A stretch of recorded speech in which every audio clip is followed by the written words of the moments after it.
Motivation quotidienne numéro 21. Confronter les alternatives aux critères. Le chemin qui conduit au bonheur est souvent jalonné de difficultés. Mais loin de nous faire renoncer, nous devons nous armer de courage et avancer confiants.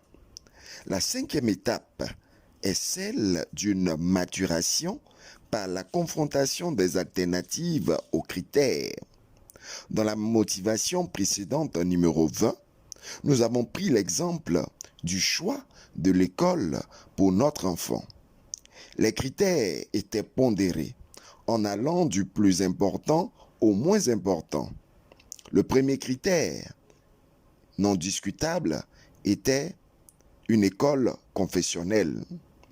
Le deuxième critère était une école mixte pour l'intégration du genre et une pleine sexualité accomplie et assumée. Troisième critère, enseignement de l'entrepreneuriat. Et le quatrième critère qui a émergé dans cette cinquième étape parce que nous sommes dans le temps de maturation est une éducation financière. Il y a donc possibilité d'ajouter de nouveaux critères au niveau de cette étape. Ensuite, nos alternatives étaient en 1, Collège Notre-Dame d'Afrique, ses avantages et ses inconvénients. 2, cours secondaire méthodiste, ses avantages et ses inconvénients. Mission libanaise, ses avantages et ses inconvénients. École islamique, ses avantages et ses inconvénients. En passant les alternatives, c'est-à-dire les écoles, au filtre des critères dans notre cas, nous pouvons arriver à une maturation.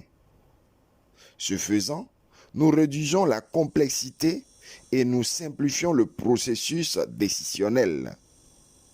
Ne pas aller en tout halte laisse un temps de maturation.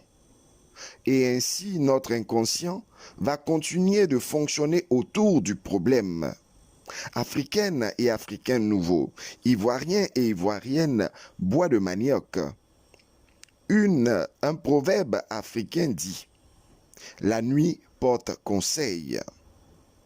Devant une grande décision qui aura des répercussions et un impact sur notre vie ou celle d'autrui, il nous faut nous donner du temps. Et ce temps, il est un investissement et non un gaspillage. C'était ton coach Paul Blanchard-Aké, influenceur au naturel bois de manioc. À demain pour encore une autre motivation.